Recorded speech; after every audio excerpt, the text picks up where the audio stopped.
Y ahora tenemos el enorme placer de estar con Rodolfo Nicolás Capacio, del cual quiero decir algunas cositas que estuve pensando.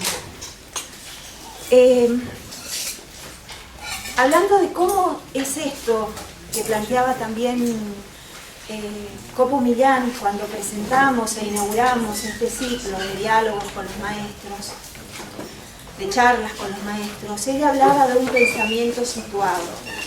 Es decir, pensar la teoría que nos atraviesa y nos constituye y el campo que nos constituye desde un lugar que es este. Y desde este lugar donde se erige una carrera de comunicación que tiene las características que tiene porque venimos de ese lugar. Nació la carrera de comunicación, es una derivación, digamos, de lo que fue la carrera de periodismo. Allá por los años afines de 1980, de la década del 80, 1987 empezó el proyecto y recién la primera camada se largó en 1989. Fue la inscripción y 1990 una inscripción masiva. Ya de algo de eso le comentaba Elena Maidana, si les hablaba de que la carrera de periodismo inauguró las cátedras masivas en la Universidad Nacional de Misiones. Ninguna carrera había tenido antes la cantidad de estudiantes que tuvo la carrera de periodismo. Fue la primera que, digamos, levantó la vara y tuvimos 700 inscritos, de los cuales después 500 fueron los que cursaron en primer año. Imagínense, la Facultad de Humanidades tiene anualmente una inscripción entre recursantes y estudiantes que rondan los 2000 estudiantes. En ese año, en el 89, la carrera de periodismo nacía a la faz de la región, inaugurando las cátedras masivas. Y eso significó todo un reacomodamiento institucional. Significó horarios impresionantes, terminábamos tomando, había toda una cuestión. Le digo que impulsada por este señor, que fue el primer director de la carrera de periodismo, que terminábamos tomando exámenes a las 3 de la mañana, se terminaban los exámenes, porque como habían comisiones que prevían a los estudiantes que justamente trabajaban en los medios y después se sumaban y empezaban las clases a las 8 de la noche o a las 9 y seguíamos, terminábamos las clases a la medianoche. Y entonces los exámenes se tomaban en esos horarios en donde las cátedras se dictaban. Generó todo un movimiento, una movida institucional que fue muy interesante. Más de una vez decíamos nosotros, qué locura, tomar exámenes, el guardia no entendía absolutamente nada. Los no docentes no entendían absolutamente nada tampoco. Pero eran los únicos espacios que teníamos disponibles para contener a esa masividad de estudiantes que estaban deseosos de aprender la carrera de periodismo, pero también otros que formaban parte del campo y que querían tener el título académico. Bueno, Rodolfo Nicolás Capacio fue el primer director que tuvo la carrera de periodismo, pero además también guarda en sus alforjas, es él, el primer comunicador social que tuvo la Universidad Nacional de Misiones. Él no es misionero, pero ya está manchadísimo con la tierra colorada, o sea que ya está amisionerado. Y ha elegido Misiones como su lugar, como su hábitat, para contar historias, para producir historias, para trabajar con un perfil que yo llamo de docente configurante. Vieron que el participio a veces lo usamos y lo dejamos de lado, y sin embargo marca un modo de hacer, y un modo de hacer siempre. Es como el amante, ¿no? Amante es el que está amando siempre. El configurante es el que está haciendo siempre algo. Bueno, Rolo Capacio es un hacedor configurante, siempre está haciendo algo, pero además haciendo algo con eso que hay, con las posibilidades que tenemos en el entorno. ¿Y para qué hace algo? Para contarnos y para devolvernos una imagen o tratar de entender cómo somos los misioneros.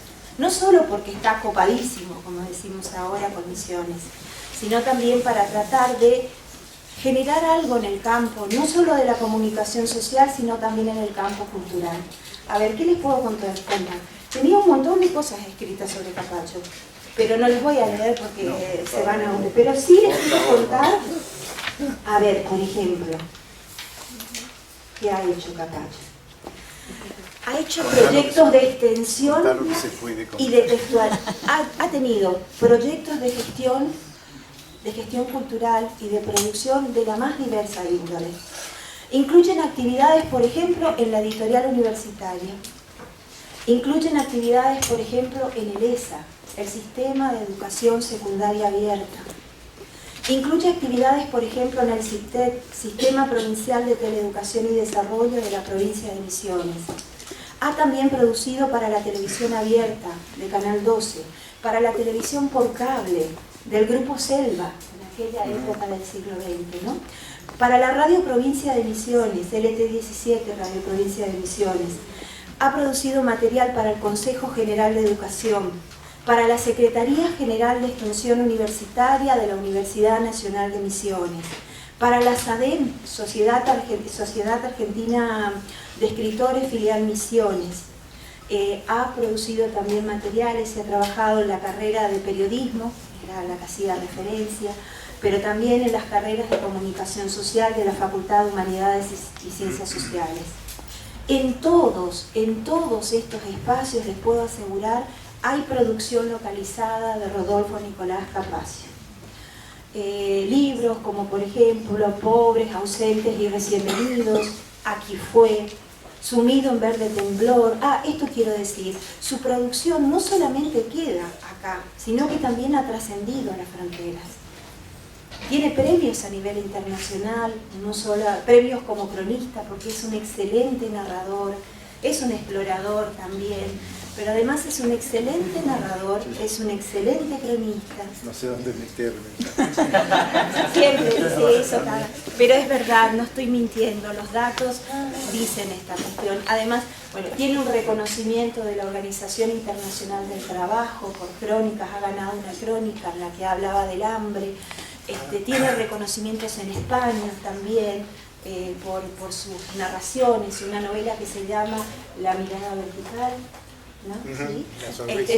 La sonrisa vertical, y se llama Sumido en Verde Temblor, porque Misiones tiene mucho verde y entonces sus personajes actúan entre la selva, la historia y ese verde con el cual nosotros también todos los días nos constituimos y nos relacionamos. Y también les digo algo, como es tan creativo, también es continuador del refranero de Sancho Panza. ¿Ustedes se acuerdan de Sancho Panza?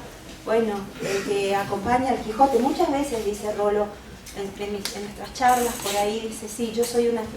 se asocia entre el Quijote y Sancho Panza, como que le tiene simpatía a los dos, un poco porque es quijotesca la acción de él en la provincia de Misiones, que hizo con lo que había, sin mucha técnica, desplegó lo que son, digamos, lo que generó, digamos, fundó el cauce inicial de lo que fue, de lo que es ahora la producción de audiovisuales, con lo que serían, perdón, no audiovisuales, sino documentales. En la época en que él trabajó con fotografías, imágenes y un guión y música, haciendo todo, desde locución, realizador, productor, escenógrafo, personaje, guionista, todo, absolutamente todo. Y produjo inolvidables audiovisuales con los cuales difundió en la provincia de Misiones, en los más recónditos lugares, la imagen institucional. ¿Vieron ustedes que ahora está muy de moda decir cuál es la imagen institucional, el perfil, bla, bla, bla, todo eso que tenemos que mostrar? Porque eso es marketing. Bueno, Capacio tomó el toro por las astas y desde un lugar muy poético produjo un marketing que llegó a calar hondo en los pueblos más lejanos y a los que accedía con un camión, que era un camión que le habían dado, después le puedo llegar a contar, que había acondicionado para llegar y mostrarle en escenarios que eran escenarios improvisados, desde que la parroquia le daba el espacio para proyectar el documental y desde ahí contar qué era esto de la Universidad Nacional de Misiones, porque claro, ustedes saben que la universidad se creó también en la década del 70, 76, por ahí fue 78, 73. Y entonces Capacio instaló la imagen institucional de la universidad produciendo documentales. ¿Y qué hablaban? ¿De qué hablaban esos documentales? Hablaba de nosotros, hablaba del entorno, de la selva, del río, de quienes habían producido en este entorno. Y nos devolvía una imagen de por qué somos como somos. Y de lo que hacemos para ser como somos, porque seguimos siendo como somos. Afortunadamente tenemos todavía localidad adentro y tenemos un espacio no solamente que habitamos, sino también un espacio que nos habita. Bueno, ¿qué más hizo? Les cuento rápido porque si no tiene que hablar Rola, ¿no? Sí, perdón. En la profusa y creativa, miren lo que tenía, pero no voy a... No. En la profusa y creativa producción de Capacio, de este Capacio configurante, así como les decía yo, el participio, ¿no? Que siempre sigue haciendo, además de lo que yo les decía, ¿qué hizo como realizaciones audiovisuales? ¿Saben qué hizo este hombre? El proyecto de luz y sonido para las ruinas de San Ignacio. ¿Qué más hizo? El circuito dramatizado sonoro en la casa de Horacio Quiroga. ¿Qué más hizo? El proyecto Museo Vivo de San Ignacio. Luz y sonido, porque no solamente se quedó acá, sino también pasó la frontera. Luz y sonido para Trinidad, Paraguay, las ruinas de Trinidad. Audiovisuales para el Ministerio de Bienestar Social y el INCA en la década del 80 del pasado siglo XX. El proyecto audiovisual Laripuca en Iguazú. Luz y sonido en la inauguración del shopping center acá, de Posadas. Y lo llamativo de todos estos proyectos es que en sus configuraciones iniciales no solamente obedecen a la búsqueda, no menos persistente, de compromisos institucionales, sino también de justamente instalar la imagen de la universidad y de los profesionales de la universidad en el mundo. Bueno, tengo un montón de cosas para decir, pero quiero que hablen. Muchas gracias. El configurante. Gracias, Marita, muchas gracias. Una cosa que me olvidé, tiene un último premio que es como guionista de los Martín Fierro a nivel nacional por un guión de una audiovisual que es sobre un cuento de Horacio Quiroga que se llama Los Desterrados, o El Desterrado. El Desterrado. El Desterrado. O sea... Bueno, el objeto de esta reunión era que escucharan el currículum de Rolo Capacio, así que mucho gusto. Bueno, chicos, me siento muy complacido de estar esta mañana acá, en este ámbito, acá con chicos que han sido alumnos, ahora son profesores, con Norita, con Nuni, con los que he compartido horas y horas en este ámbito, que extraño mucho. Pero lo que más extraño, por supuesto, es el dar clases, el estar con las vivencias de los estudiantes y de la juventud. Creo que una cosa que Norita no mencionó es que en esta convocatoria de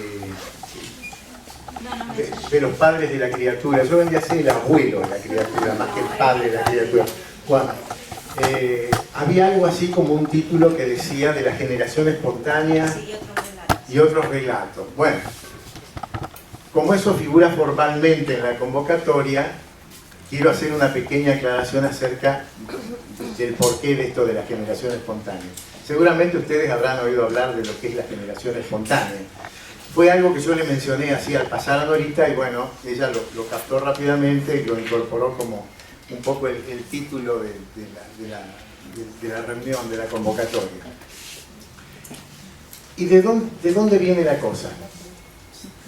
También lo quiero vincular con algo que ella dijo recién cuando se refería a los comienzos de la carrera. Porque todo esto, creo que el objeto de estas reuniones es que ustedes se compenetren un poco con respecto al porqué, ¿no es cierto?, de la carrera que han elegido, que están cursando y de la que saldrán como profesionales. Eso me parece fundamental, me parece importantísimo. Y cuando uno está compenetrado, ¿no es cierto?, y se sabe de dónde viene, tal vez no sepamos bien a dónde vamos, pero sí es conveniente saber de dónde venimos. Bueno, ella hacía mención a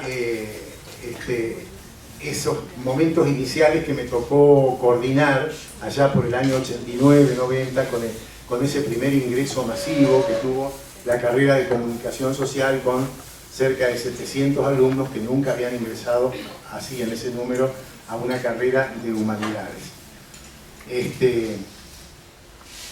¿Y por qué esto? ¿No es cierto? Porque inauguró esta carrera una forma, un método nuevo de enseñanza que fue el aula taller. Ahora ustedes probablemente hagan talleres, ¿no es cierto?, en muchas de las cátedras. En ese momento, en la mayor parte de las carreras, creo que en todas las carreras que se cursaban en humanidades, era la clase magistral. El docente explicaba un tema, los alumnos asistían al teórico, después estudiaban los parciales, todo. Pero no se trabajaba como empezó a trabajarse en comunicación social, en periodismo, en aquel entonces, dentro del aula. Entonces el aula taller resultó toda una modalidad muy novedosa, es decir, el generar un trabajo. ¿Qué se hace en un taller? Se hace un trabajo. Se generaban los trabajos en clase, ¿no es cierto? Se debatían, se exponían, es decir, una modalidad muy dinámica, ¿no?, pero novedosa para la facultad. ¿Y dónde residía, por así decir, alguno de los mayores inconvenientes? Yo los miro a ustedes y veo una franja etaria, ¿no es cierto? Más o menos todos tienen la misma edad, varones y mujeres, pero veo una cosa muy pareja, así a la vista. En ese primer ingreso había personas, no les exagero, que tenían más de 60 años, varias personas, otros chicos que tenían 18, que recién habían egresado, ¿no es cierto? Bueno, una franja de todas las edades, varones y mujeres, por supuesto. A ver, para mostrarles la diversidad, había chicos de Paraguay, había muchos la mayoría de Argentina, pero también venían de Paraguay muchos, y había profesionales de los medios, ¿no es cierto?, compartiendo el taller, gente que tenía años, supongamos, trabajando en el territorio o trabajando en las radios, junto con un chico que había descubierto la carrera de periodismo, o qué sé yo, viendo el catálogo de las ofertas de la facultad y se había inscrito en eso sin saber qué era. Y estaba sentado al lado del otro que a lo mejor tenía 30 años de trayectoria y que venía por el título. Bueno, ¿cómo emparejar eso? ¿Cómo emparejó? Y eso se daba en el aula taller, ¿no es cierto? Entonces estaba este jovencito totalmente ignorante de los contenidos y de las prácticas y lo que allí se iba a dar, y estaba la otra persona que medio te miraba como diciendo, ¿qué me va a enseñar este? Si yo ya sé todo. Wow. O sea, no era nada fácil eso, ¿no es cierto? Era una situación que creaba tensiones y que había que ir superando, bueno, en función de la marcha, del esfuerzo, y sobre todo de la sinceridad con que las cosas se enseñaban, y que a lo largo del tiempo, bueno, se fue emparejando. Muchos de esas personas que venían de los medios, algunos concluyeron la carrera, otros dejaban, pero de a poco fue como homogeneizándose la asistencia, ¿no es cierto?, a la carrera. Ahora, todo esto ocurría ya por los años 90, ¿no es cierto? No había terminado el siglo XX todavía. No sé si algunos de ustedes probablemente ni habían nacido. Todos escribían a mano. No había un celular, porque todavía no se conocían los celulares. Medio al estilo Gutenberg se escribía todavía. Ni máquinas de escribir, no había nada, ¿no es cierto? Lo que había eran las fotocopiadoras, así que los alumnos fotocopiaban los trabajos manuscritos, pero los adelantos técnicos, digamos, no habían llegado todavía, por lo menos con los que ustedes están familiarizados ahora. Entonces, cuando Nora me propuso esto de contar algo de los orígenes de la carrera y eso, yo mencioné lo de la generación espontánea.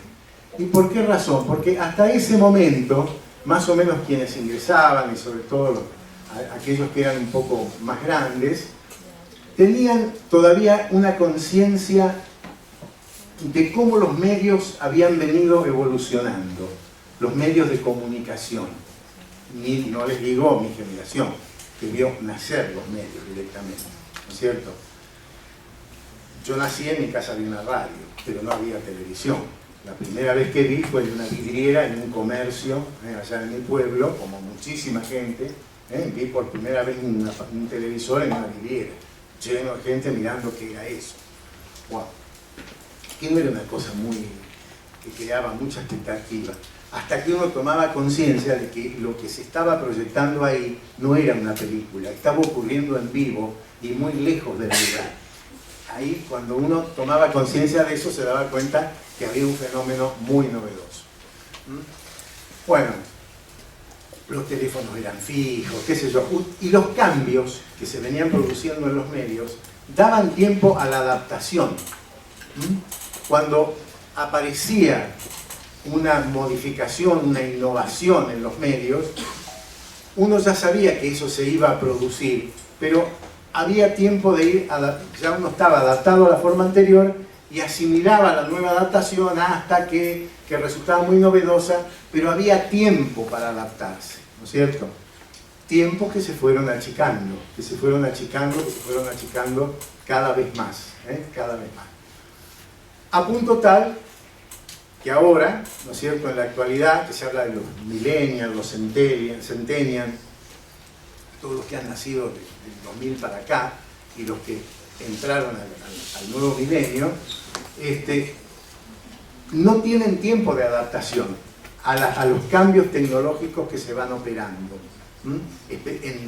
en general, pero especialmente las tecnologías incorporadas a los medios de comunicación.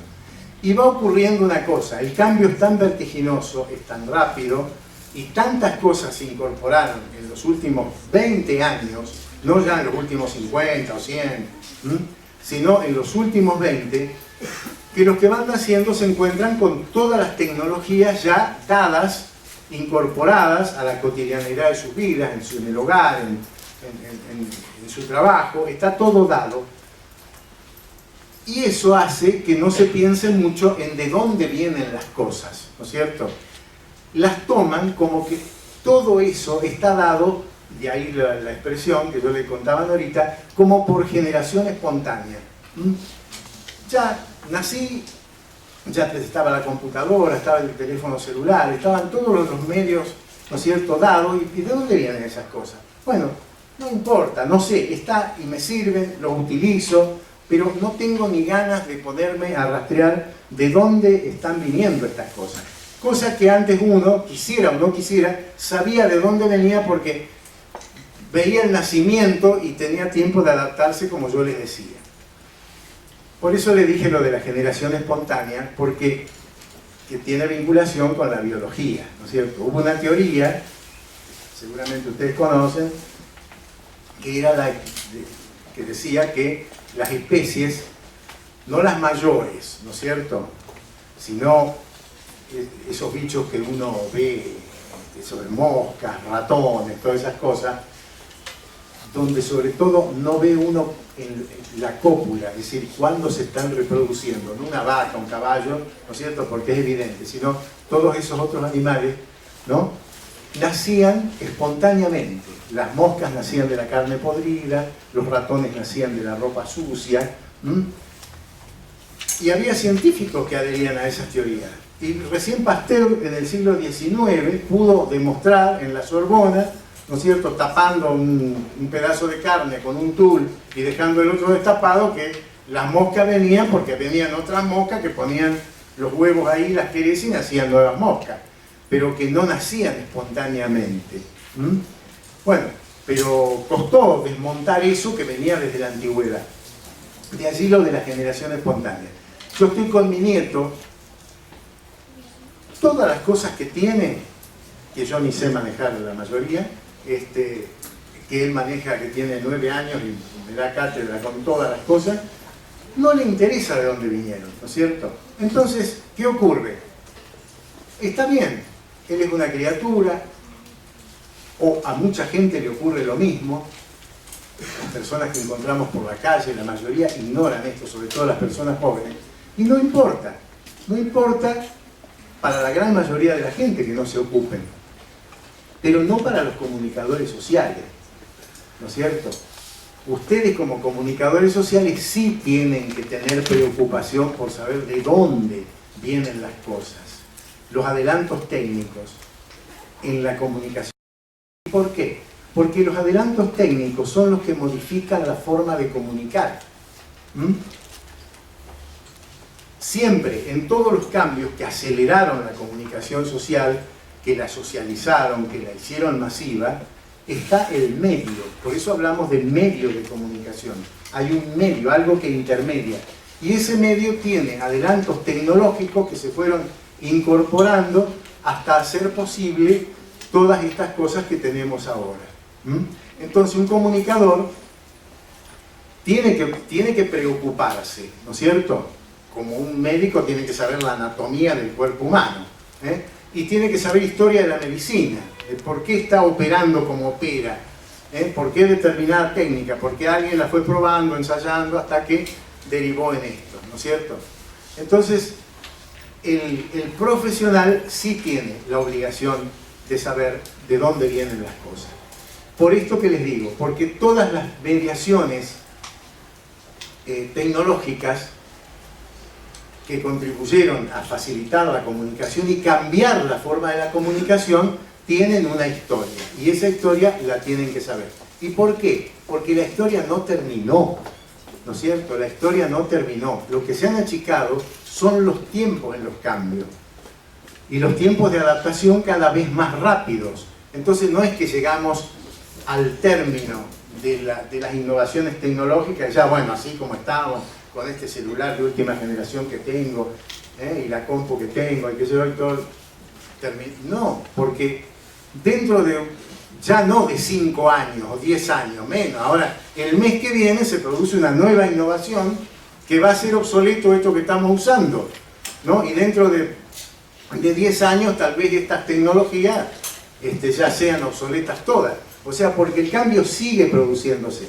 Y el profesional que hace uso de los medios tiene que estar al tanto, ¿no es cierto? Por eso les digo, no creer en la generación espontánea, sino de que todo tiene un origen, que todo va cambiando, que todo va evolucionando. Y sobre todo porque las evoluciones en los medios de comunicación tienen que ver además con adelantos que se producen por ahí en otras áreas, ¿no es cierto? Que vienen de otras partes. Hablando de eso, ayer leí que se acabaron las pinchaduras de goma. He visto una noticia, sale el neumático que no se desinfla, que no tiene más cámara, es una llanta. ¿Alguien leyó la información? Extraordinario. Ahora, ¿dónde van a parar los gomeros? No sé. Se acabaron los gomeros, es decir, un adelanto tecnológico y termina con una actividad, ¿no? Ese es un fenómeno de estos tiempos. Ya se viene anunciando, ¿no?, el fin de muchas actividades que se vienen cumpliendo en la vida cotidiana, cajeras de supermercados, bueno, los taxistas, todas estas cuestiones que ya están viendo venir el final. Se acabaron los gomeros. La goma es la cubierta, y después tiene todo, Michelin creo que la lanza, y General Motors, y tiene una estructura así arqueada que va al núcleo, que va donde va la goma. O sea, no tiene aire, uno ve el otro lado de la cubierta. O sea, no tiene aire adentro, básicamente no tiene aire, por lo tanto no se puede desinflar. Bueno, un cambio tecnológico, les digo. Los cambios increíbles que se operan en las expediciones espaciales, ¿no es cierto? A donde muy pronto ya está habiendo turistas, ¿no es cierto?, que van al cosmos. Gente común, no ya astronauta, sino gente común que paga fortuna para hacer un viaje espacial. Bueno, todo eso debido a los cambios tecnológicos, a las tecnologías, y todo eso va influyendo también en las formas de comunicación. Por ponerles un solo ejemplo distante, pero para mencionarlo solamente, los diarios del siglo XIX, de mediados del siglo XIX, no tenían corresponsalías, ¿no es cierto? Nadie iba a cubrir los acontecimientos que ocurrían en otra parte. Eran más vale localizados. La información esta tan común, internacional, que uno ve en los diarios o que las radios luego reproducen y eso, ¿de dónde se origina? Se origina con el telégrafo. Es decir, cuando existe la posibilidad de mandar a larga distancia el mensaje, ¿no es cierto?, aparecen los corresponsales y aparecen las agencias noticiosas, con lo cual aumenta el negocio, porque la comunicación se transforma en un gran negocio, la información, la noticia, porque el corresponsal puede, pagando cada una de las palabras, ir a una oficina de telégrafo y remitir a su diario, a veces no tan fácilmente, sino con intermediaciones y todo, pero muy rápidamente y desde muy lejos, una noticia importante. Y como se pagaba por palabras, aparece el titular, que ahora nos resume. Es decir, ¿qué hace el titular? Resume el contenido de la noticia. En 4 o 5 palabras está todo, que era el telegrama original. ¿Por qué? Porque no podían tampoco estar desarrollando mucho la información, porque tenía mucho costo. Y porque el público, y eso va acostumbrando al público a enterarse del dato principal. Y redactamos las noticias ahora de esa manera que se origina en el telégrafo. Porque como tenía un costo cada palabra, escribíamos lo mínimo. Con la mínima cantidad de palabras había que decir lo más importante. Pero el telégrafo no nació para los medios de comunicación, nació para que la gente mandara su mensaje y los medios de comunicación los aprovecharon. Pero fue un cambio tecnológico, así les pongo como ejemplo, que produjo una modificación sustancial en la comunicación a nivel mundial. Y aparecen las agencias noticiosas, en fin, los medios se expanden, aparecen las cadenas, las corporaciones mediáticas, todo eso, y todo de la mano de un adelanto tecnológico.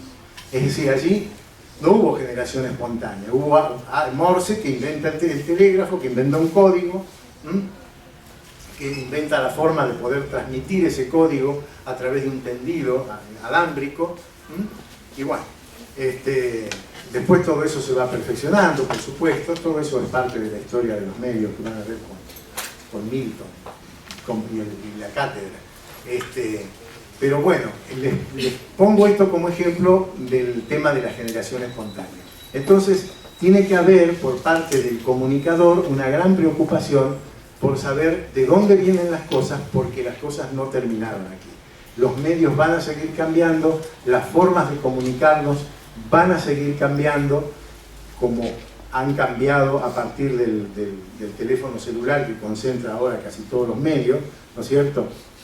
Las formas de hacer los mensajes, las palabras que se utilizan, los emoticones, bueno, todas estas cosas que son de última generación, inexistentes para cuando empezó la carrera de periodismo, ¿no? Que fue en el siglo pasado. Cuando uno dice el siglo pasado, mi generación, cuando yo decía el siglo pasado, claro, era el siglo XIX, el siglo pasado era una cosa remota. Ahora uno dice el siglo pasado, está bien, ya son 19 años, es bastante, ¿no es cierto? Pero es una cosa cercana.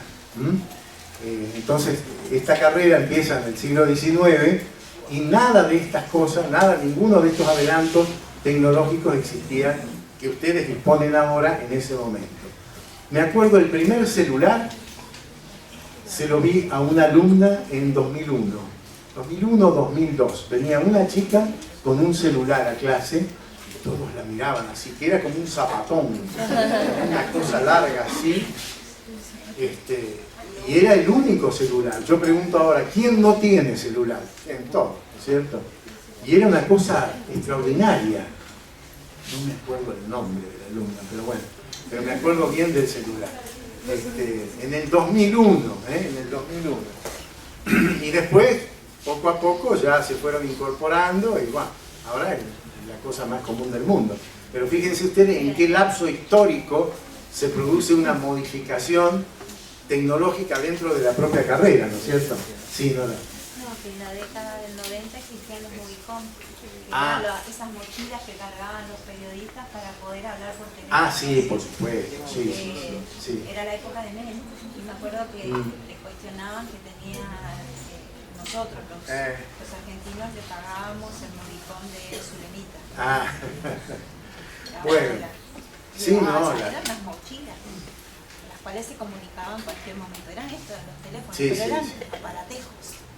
Bueno, Norita les hablaba también, yo no los quiero aburrir con estas cosas vetustas, pero simplemente como para que tomen conciencia, ¿no es cierto?, de lo que han significado los cambios y que uno los ha ido viviendo dentro de esta actividad, es decir, dentro del ámbito de la propia carrera y el desarrollo de la carrera.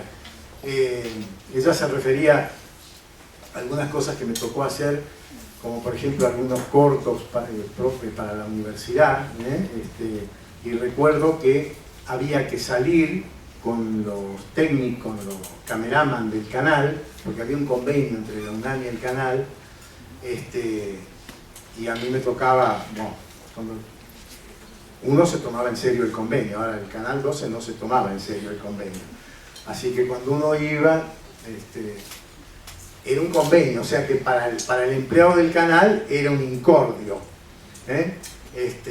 Pero uno tenía que hacer el trabajo y el cameraman tenía licencia, no estaba, qué sé yo, hasta que finalmente se conseguía quien saliera y se salía con el equipo, sí que era una mochila pesadísima, ¿no es cierto?, donde se grababa, pero una cosa increíblemente pesada, pesaba como 20 kilos, bueno, y salíamos a hacer tomas de exteriores y eso, cargando con ese aparato.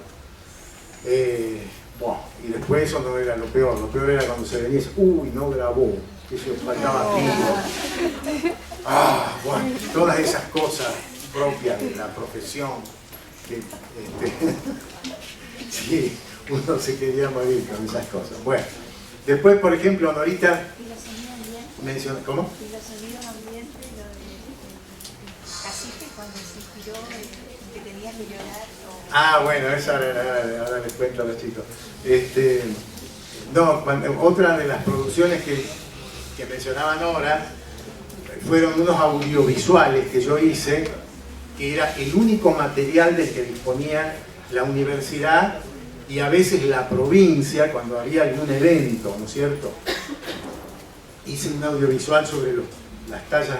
Yo quería, más que nada, como Nora decía, expresar elementos de lo misionero, de la identidad misionera. ¿Y por qué razón venía? Porque la universidad era muy nuevita. Entonces ustedes van ahora, muchos deben ser del interior, pero en cualquier pueblo donde van a su pueblo y dicen, yo estudio en la UNAM, y el resto de la gente sabe que es la UNAM, la Universidad Nacional de Misiones. Entonces uno iba al interior y decía, soy de la UNAM, nadie sabía qué era. La Universidad Nacional de Misiones, el Montoya. Bueno, así era la respuesta, porque se conocía el Instituto Montoya, la universidad, nadie sabía que existía. Entonces eso, digamos, me llamó mucho la atención y empecé a preparar una serie de trabajos audiovisuales vinculados con misiones, no de publicidad de la universidad, que también se hicieron, entre ellos esto que les mencionaba del canal, sino cosas más atractivas para cuando se salía con la Secretaría de Extensión y se iba a los distintos lugares, a veces parajes muy agrestes del interior, y se proyectaban cosas que tenían que ver con la misioneridad, no sé cómo llamarlo. Bueno, y después eso daba lugar a que los docentes que iban explicaran en los colegios, a los alumnos, otras cosas, pero eso era como que abría la puerta, ¿no es cierto?, ese tipo de trabajo. Hice uno sobre las tallas de Juan de Dios Mena, que son las tallas que están en el Palacio del Mate, que ustedes deben conocer, otras sobre la empresa jesuítica en Misiones, otros sobre la ciudad de Posadas, bueno, otros sobre Horacio Quiroga, en fin, diversos trabajos. Pero me quería referir a las tecnologías. ¿Cómo los hacían? Se sacaba la fotografía con diapositivas. ¿Alguno de ustedes sabe lo que es una diapositiva? ¿Sí? Sí, bueno. pero ya es algo que pasó de moda, ¿no es cierto? Era el revelado sobre el propio rollo, que después se le ponía un marquito y se proyectaba con un proyector, como ahora está el, ¿cómo es que le llaman ahora? El cañón de proyección. Bueno, era un proyector que proyectaba la fotografía. Y se acompañaba con el texto o la música en cassette. El cassette sí, ese creo que duró bastante más y la mayoría sabe, ¿no es cierto? Con un cassette, o a veces con un grabador que tenía una cinta abierta, pero la mayoría era cassette. Pero la coordinación la tenía que ir haciendo uno y graduando el tiempo, ¿no es cierto?, del audiovisual, entre el tiempo del texto y el tiempo que duraba la imagen.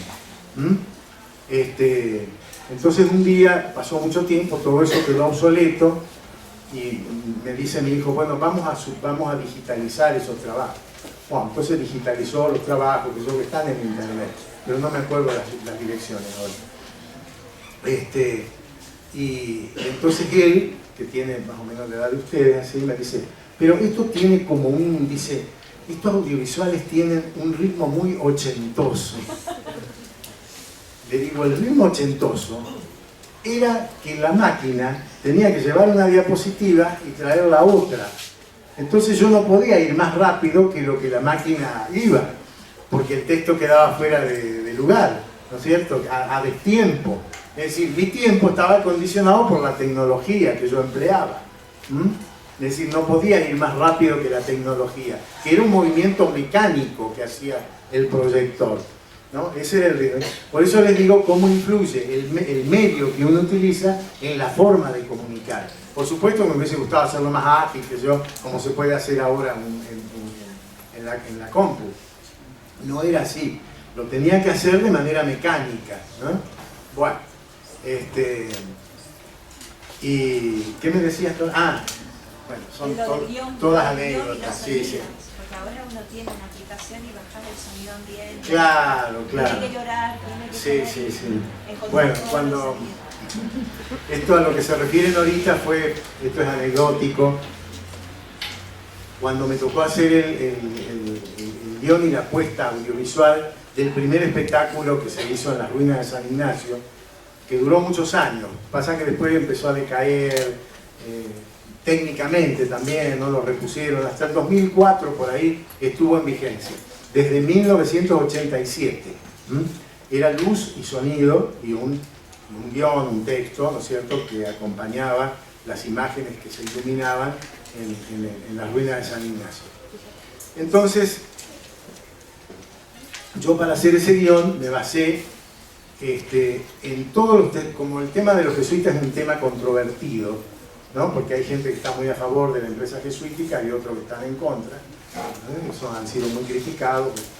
Entonces digo, lo que voy a tomar son los testimonios de quienes estuvieron en las ruinas, en los pueblos, en aquel entonces, porque eso es irrebatible. Así como lo vio un testimoniante, esto les digo también como recurso, cuando hagan una crónica, si ustedes se basan en las palabras de otro, tienen ese testimonio, ¿no es cierto?, en lo que el otro vio, ¿no?, y atestiguó de tal manera que era así, cuando tienen que ilustrar algún trabajo.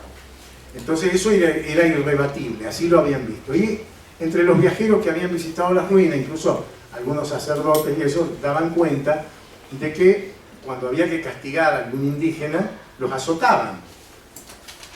Cosa que ahora resulta horrorosa, pero que era una práctica común. A mí la maestra, cuando iba a la escuela primaria, me pegaba con el puntero en los dedos. Ahora eso daría lugar a un reclamo en el INALI, que te tomaban de las patillas y te levantaban así, y hasta bofetadas, bueno, era la cosa más común en la escuela primaria. Así que azotaran a un indígena en las misiones en el siglo XVIII no era ninguna novedad.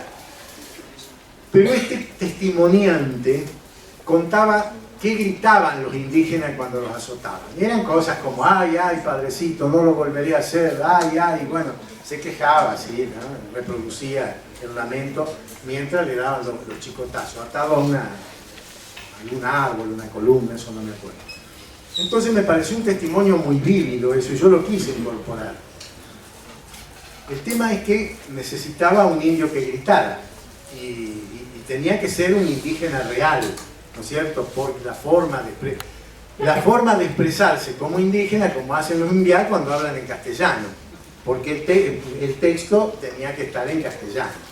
Había algunas alocuciones en guaraní, pero básicamente como el público masivo no entiende el guaraní, tenía que decirlo en castellano, y además la reproducción del texto estaba en lo que decía el indígena azotado, estaba en castellano. ¿Eso lo tomabas de qué fuente?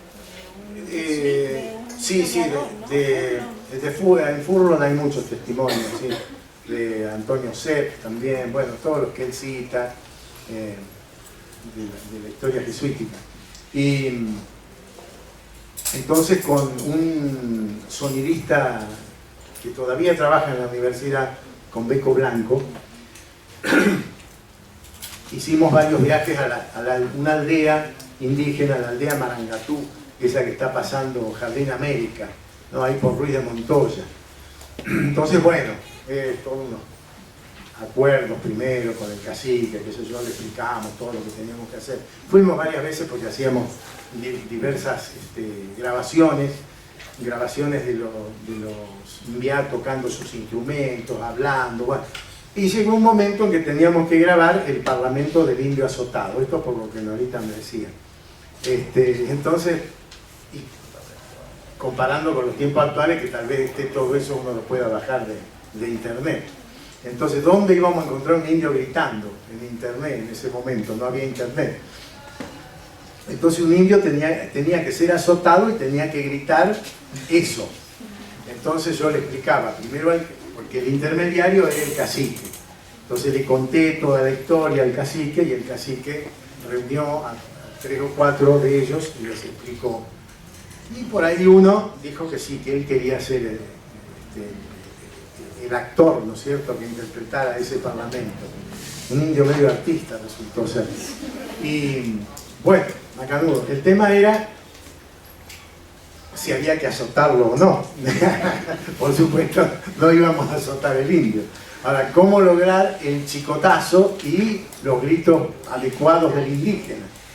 Bueno, entonces, yo con una vara probaba y el otro sonidista andaba, todo esto en el medio del monte, los embarigüeños comían crudo, probaba y los indios esperando a ver cómo hacíamos la escena. Probaba el ruido sobre las hojas, sobre troncos de árboles, wow, no daba el sonido adecuado. Mientras el indio iba gritando, pero no quedaba una cosa que fuera adecuada. Hasta que por ahí había un pedacito de tierra así que había llovido y había un charquito, y al hacer sobre la tierra húmeda el chicotazo daba una sensación bastante así surreal, ¿no? Media sobrecogedora que hace así. Buah. Entonces acostamos el indio al lado del charco y empezó la azotaína, que era en la tierra, y él que gritaba al lado y el sonidista que le iba tomando. Lo interesante fue que en una primera versión él lo hacía medio mecánicamente, pero como ocurre con todas estas cosas, ustedes lo deben saber cuando hacen, como es cuando filman y eso, vieron que para hacer una toma los preparativos son 3 horas y después grabar 1 minuto. Bueno, esto era lo mismo, probamos, que yo el tiempo de pasar. Y en esas prácticas el indígena se fue posesionando, cosa que resultó muy interesante, porque a medida que probábamos se iba como tomando en serio la cosa, ¿no? Y que era como que sentía los chicotazos de verdad. Entonces nos dimos cuenta de eso, y después de la 5ª o 6ª versión salían cada vez más buenos los gritos que él daba, y estuvimos toda la mañana haciendo la escena de los chicotazos, y el indio terminó totalmente creído de que era azotado en cada versión. Bueno, anécdotas de estas así de cosas de comunicación hechas en ámbitos que no eran precisamente un estudio, ¿no? Pero que había que hacerlas de ese modo, ¿no? Cosa que ahora creo que está todo facilitado. No sé, en internet si uno pone el indio llorando, mientras lo azotan, capaz que aparece ahí, en Google. Bueno, y iba a decir otra cosa, pero se me pasó ahora. Bueno, reitero esto que le decía hoy, ¿no es cierto? La preocupación que tiene que haber en el profesional de la comunicación para ir compenetrándose, sobre todo del conocimiento de las tecnologías, de dónde vienen y cómo cambian la forma de comunicar, cómo va cambiando nuestra forma, cómo se va facilitando, también cómo el mensaje de esta manera se va trivializando muchas veces, ¿no es cierto? Les pongo otro ejemplo. Ustedes vieron ahora lo que son los mensajes de texto. Se mandan a mansalva y uno puede recibir un mensaje que le interesa y por uno que recibe que le interesa entran 20 que son pavadas de las que uno podría prescindir. Bueno, hasta hace 30 o 40 años, por ejemplo, existía el correo y telégrafo. En el correo había una oficina donde estaba el telégrafo y uno mandaba los telegramas. Habrán oído hablar del telegrama, lo habrán escuchado. ¿Qué era un telegrama? El telegrama era un mensaje rápido que venía de la época de Morse, cuando inventó el telégrafo, pero ya las tecnologías estaban mucho más desarrolladas. Entonces uno iba a mandar un telegrama solo cuando había una motivación importante. Alguien se casaba, había que darle el pésame a alguien, felicitar a alguien que se había recibido, qué sé yo, a distancia, ¿no es cierto? Es decir, mandar un telegrama implicaba que el discurso que se iba a dar tenía que estar imbuido de una formalidad y se daba porque había una motivación que lo justificaba. Y sobre todo porque si uno se excedía en el número, uno podía hacer un telegrama largo pero salía muy caro. Entonces los telegramas eran felicidades, feliz cumpleaños, qué sé yo, 2 palabras, cosas por el estilo. Igual lo sumo con 3 o 4 palabras, ¿no es cierto? Que además quedaban expuestas al empleado. Uno las escribía y el empleado las tipeaba. O sea, que no había tampoco intimidad en el mensaje, ¿no es cierto? Uno no podía decir muchas intimidades porque había una tercerización ahí del mensaje. Bueno, eso se borró completamente, pero durante años fue la forma de mandar más rápidamente algún tipo de mensaje. Ahora, fíjense cómo la tecnología facilitaba, pero uno estaba condicionado, ¿no es cierto?, por esa forma de comunicar. Es decir, uno podría haber dicho muchas más cosas, pero no las podía decir, o porque salía muy costoso, o porque tampoco uno se iba a poner muy sincero y a exteriorizar ahí amores y cosas por el estilo, cuando el empleado estaba tercerizando el mensaje.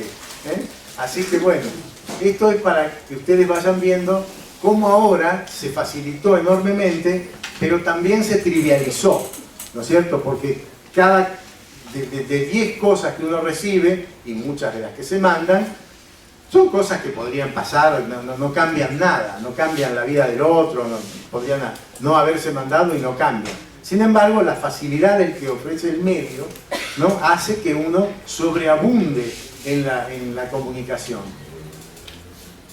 Porque no cuesta nada, ¿no es cierto? Y porque es fácil, y porque es íntimo.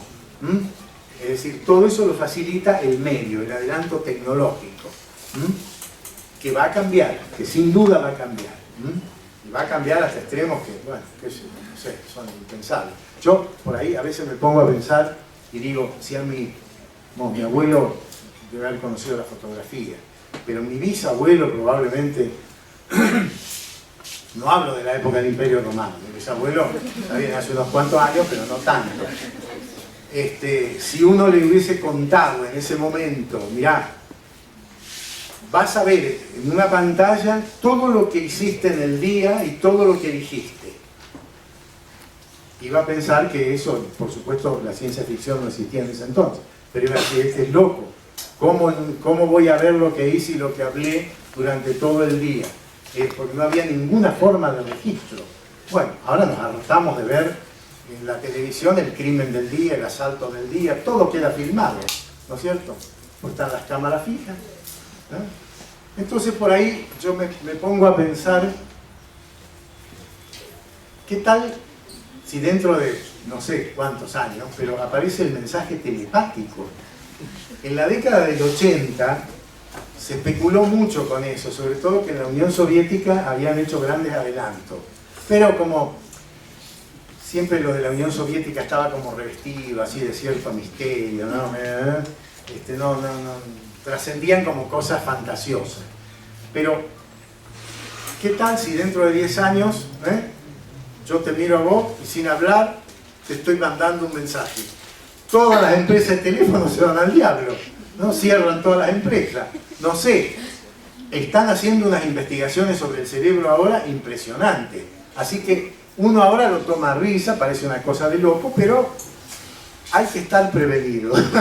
Hay que estar, se viene el mensaje telepático. Qué sé yo, no sé, lo digo como una cosa de locura en este momento, pero por eso les pongo el ejemplo ese, ¿no? Si a una persona hace más de 100 años le hubiésemos dicho que se iba a ver filmado en colores y diciendo lo que había dicho a la mañana, no lo iba a poder creer. Y nosotros decimos esto ahora, no lo creemos, pero no sabemos.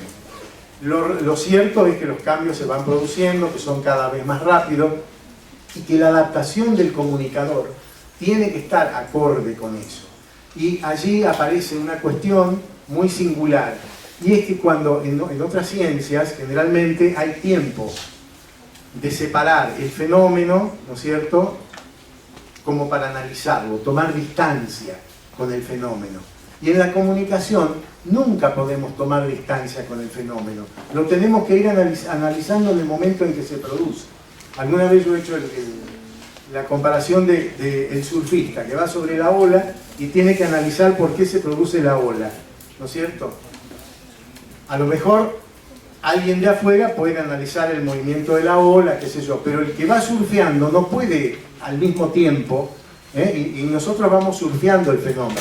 La comunicación social es una gran ola que va transcurriendo y no nos da tiempo, porque cuando queremos podemos tomar distancia con lo que ya ocurrió y lo analizamos, ¿no es cierto? Como analizamos cosas, como yo le decía, de hace 20 años, que no es una eternidad, es más o menos la vida de ustedes. Pero ahí uno toma cierta distancia y analiza. Todo esto que les cuento lo puedo contar porque se tomó distancia. Pero ahora, con los cambios que se van produciendo de semana en semana, es muy difícil analizar. Y cómo eso va a impactar en general en las formas de comunicar. Cómo le va a llegar al destinatario este tipo de mensaje dentro de un tiempo, ¿no es cierto? Condicionado por los cambios tecnológicos. Y bueno, ustedes son los que están estudiando, así que a ustedes les corresponde. Y a los docentes. Bueno, Norita, no sé qué más puedo... una cosa. Una última cosa, porque después me voy y me arrepiento de no les planteé a los chicos. No, que tiene que ver con la inserción de la carrera, porque todos han elegido por alguna razón esta carrera. Ahora, ¿qué quieren ser luego? En aquel entonces, cuando comenzó el periodismo, obviamente todos querían ser periodistas, porque el periodismo ya es una profesión que tiene muchos años, que tiene unas competencias conocidas, uno sabe qué va a ser como periodista, pero cuando uno habla del comunicador social, del licenciado en comunicación social, y me pasó a mí, ahorita decía que fui el primero, sí, efectivamente, pero cuando yo me recibí, allá por el año 71, 72, no le pude ni explicar a mi viejo de qué me había recibido. No sé, entonces yo decía periodista. Bueno, porque ¿qué era eso de la comunicación social en aquel entonces, ¿no? ¿Y dónde me iba a insertar? Finalmente lo hice en la educación, que fue lo que más me gustó, en la docencia, porque más o menos he hecho algunas cosas en el ámbito de la comunicación de medios, pero la docencia fue mi campo, digamos, de actividad, y allí me jubilé. Pero no podía explicarlo.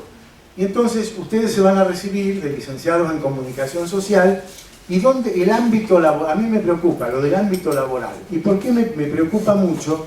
Porque hay una gran expectativa cuando uno se recibe. Y bueno, ¿cuáles son los campos? reinsertarse en la como docente dentro del ámbito de la facultad, ¿no es cierto? Pero es un ámbito limitado. Y yo veo en el campo externo de la sociedad la necesidad de comunicadores sociales que hay, pero que no se perciben como necesidad y que se suplen de cualquier manera. Yo les pongo un ejemplo también a la pasada. Mi hijo es diseñador gráfico. Un día dice, tengo que ir a LEM, que hay una empresa en la LEM, una empresa grande, una empresa muy grande, que necesitaba, no sé si una página web, qué sé yo, que tenía que hacerle un trabajo vinculado con el diseño.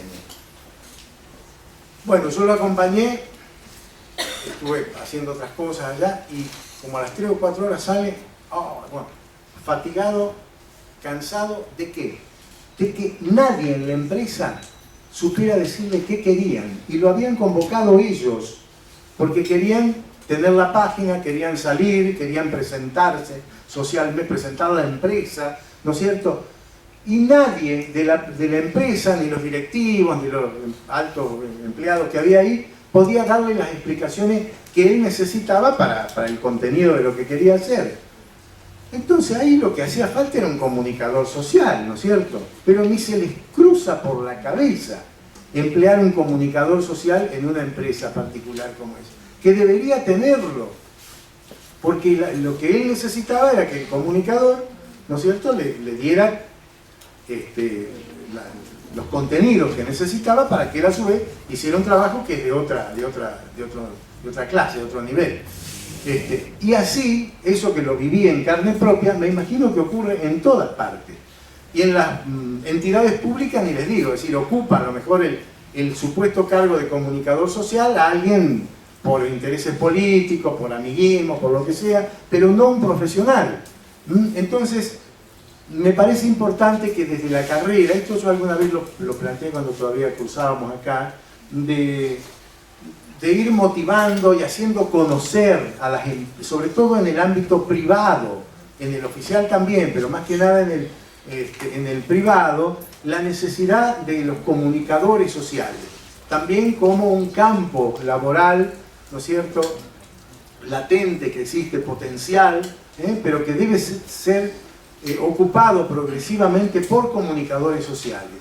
Ustedes ven las grandes empresas yerbateras, por ejemplo, toda la plata que ponen en unas publicidades berreta para las carreras de auto, pero ¿tienen un comunicador en la empresa? No tienen comunicador, medio así a la que te criaste, ¿no es cierto?, con la necesidad que tendrían sobre todo estas con recursos, de contar con una comunicación adecuada para llegar a la gente. Así que bueno, yo les planteo esto medio así en el aire, pero tiene que ser una cosa de preocupación por ustedes, sobre todo en lo que implica el futuro laboral. Y me parece que desde la carrera debiera ir trabajándose en ese sentido, ¿no? Todas las profesiones, ¿por qué ocurre esto? Porque la profesión, si bien ahora es conocida, pero generalmente se vincula con el periodismo, ¿no es cierto? O es más conocida en ámbitos más cultos, digamos, pero no a nivel popular. ¿Por qué? Porque todavía no ha gestado un buen perfil, no ha perfilado un buen perfil, conocido masivamente.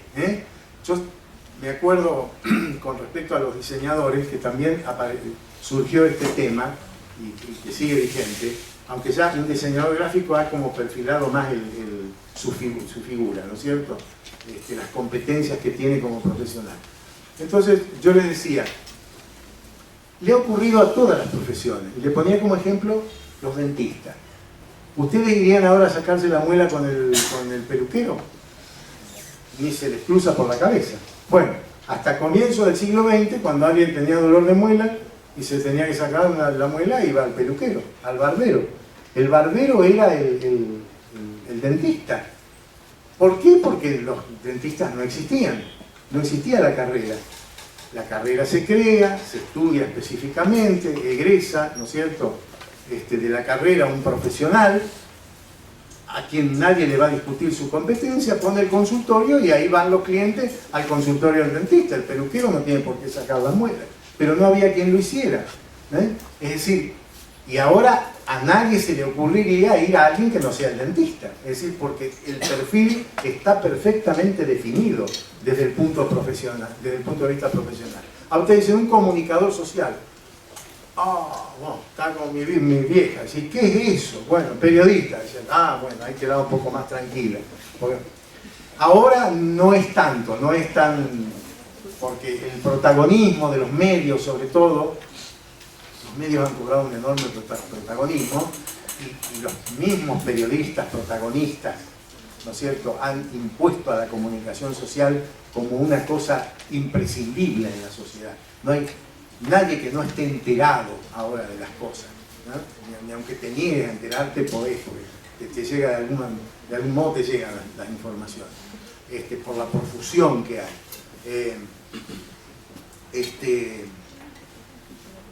Bueno, me perdí con lo que estaba diciendo. Del perfil.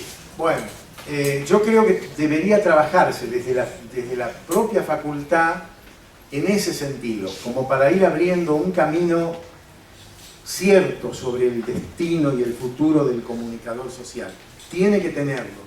Los medios, como decía, han ido dando un poco más a conocer, pero no es suficiente todavía, porque todos los que estudian y se esfuerzan y les lleva mucho tiempo, se merecen, ¿no es cierto?, que al terminar tengan un campo laboral adecuado, y porque es muy frustrante a veces terminar una carrera y hacer después otra cosa que no tiene nada que ver, ¿no es cierto?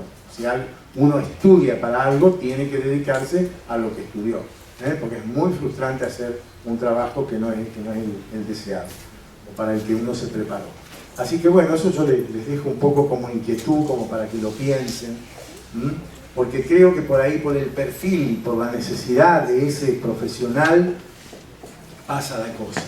Tiene que haber pero un trabajo previo, como para ir imponiéndose, como hicieron los dentistas.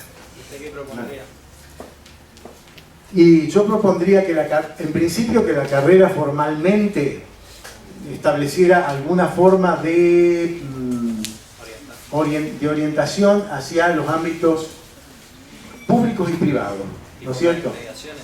¿Cómo? Como mediaciones, entonces. Sí, como para saber cuál es el perfil, pero que se sepa para qué sirve el comunicador social y qué beneficios le traería a esa empresa pública o privada tener un comunicador social. Hacerlo formalmente. Después, no sé, en algún momento se habló de la colegiación, no sé hasta qué punto es útil la colegiación. Los diseñadores gráficos se colegiaron, por ejemplo. Entonces ellos tienen, para los trabajos que hacen, por ejemplo, un reglamento interno acerca de cuánto cobrar, el precio, fijan los aranceles. Fijan los aranceles, está bien, esos son trabajos más prácticos, digamos, ¿no es cierto? Pero si tienen que diseñar un libro, si tienen ilustrados, si tienen de acuerdo a las características, entonces todos más o menos cobran lo mismo, parejo, porque tienen en el colegio una regla. No sé, acá se hablaba de la colegiación de los... Sí. Rodolfo, sí. Puede ser que esto se dé porque todavía no se establece al comunicador social como ciencia. Ayer hablamos en una clase y se decía que se vincula un poco a la sociología, pero no se lo conoce como ciencia.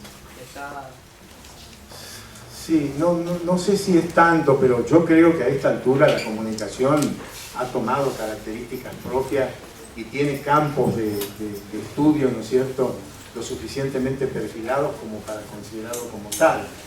A la psicología le pasó un poco lo mismo también, ¿no? Hace 50 años decía, ¿qué hace un psicólogo? Y bueno, no sé si había 50 o un poco más.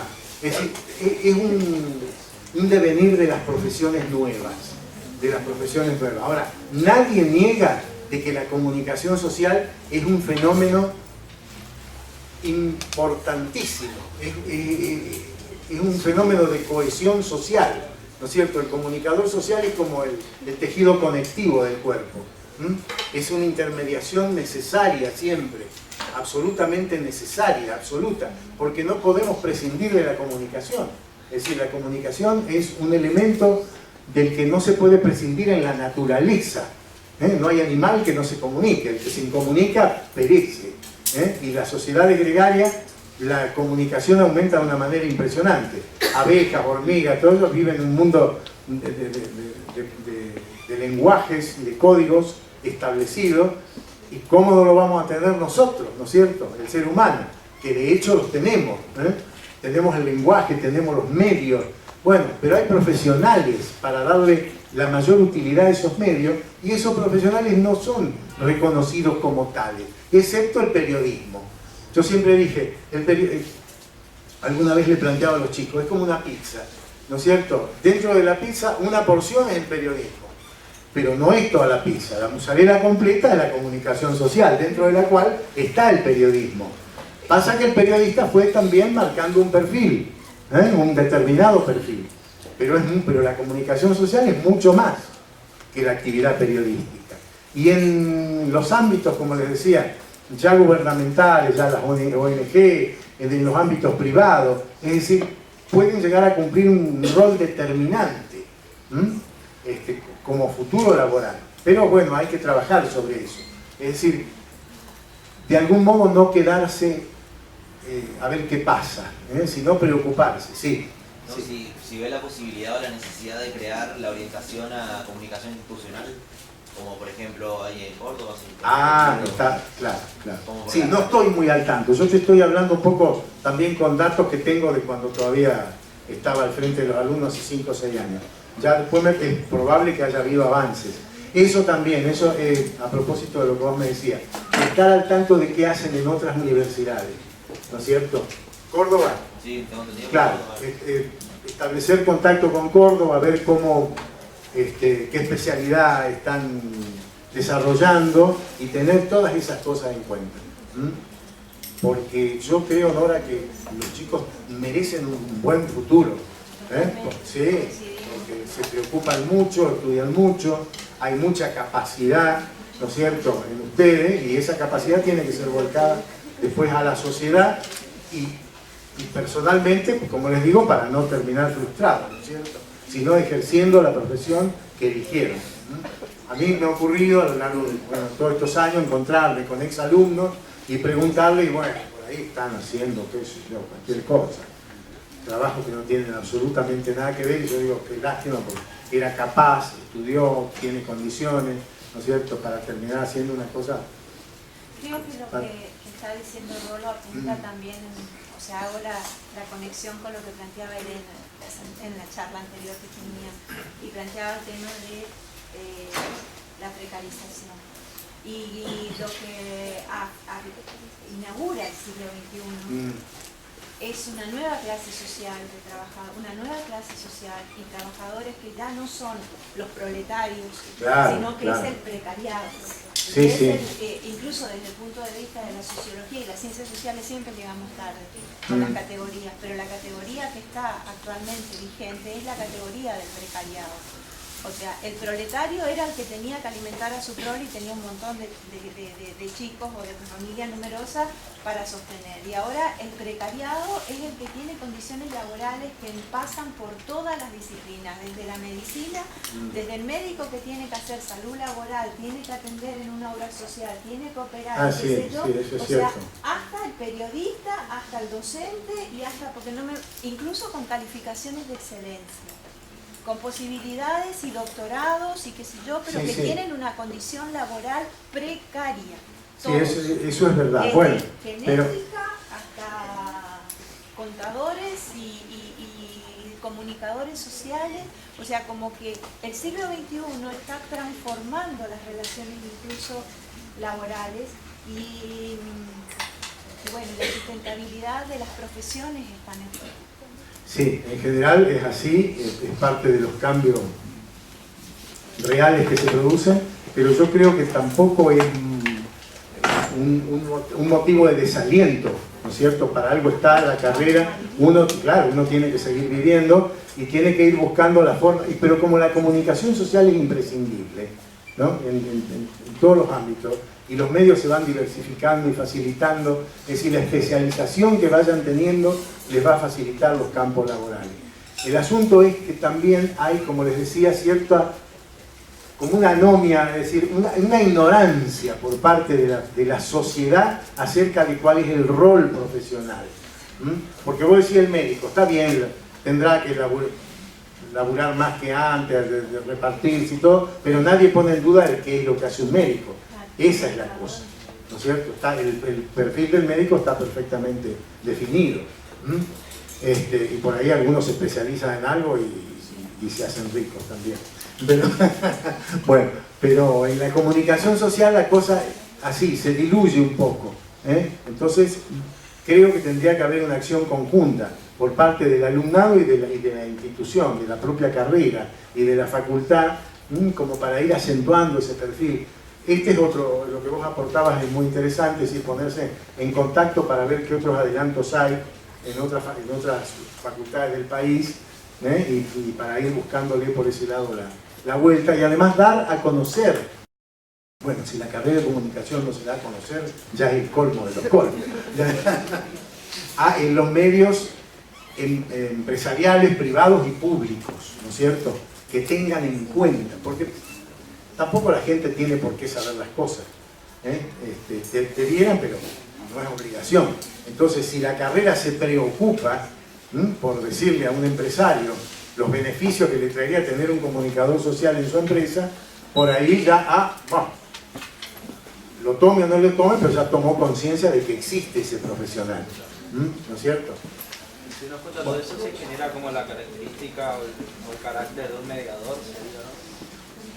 Sí, siempre, el rol es de mediador, ¿no es cierto? El rol es de mediador. Ahora, ¿cómo en esa mediación optimizás las formas del mensaje para llegar con más eficacia, para lograr determinado fin? Bueno, hay algo curioso es que también el profesional sería marcado por lo que es hoy en día los community managers.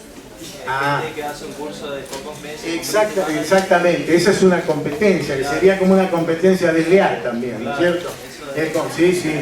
Entonces, ¿qué sentido tiene estudiar 5 años si después va a haber uno que se improvisa ahí en 2 o 3 meses y te hace el trabajo? Claro. Sí. Bueno, chicos, no sé ahora si los he agobiado mucho. Me encantó estar con ustedes. Espero que alguna de estas cosas les haya servido. A mí por lo menos me ha venido muy bien compartir esta mañana con ustedes. Así que bueno, les dejo un gran saludo. Siempre estoy a disposición para el que quiera, a través de la profesora. Bueno, no sé, Norita. Nada. Bueno, muy bien, gracias, chicos.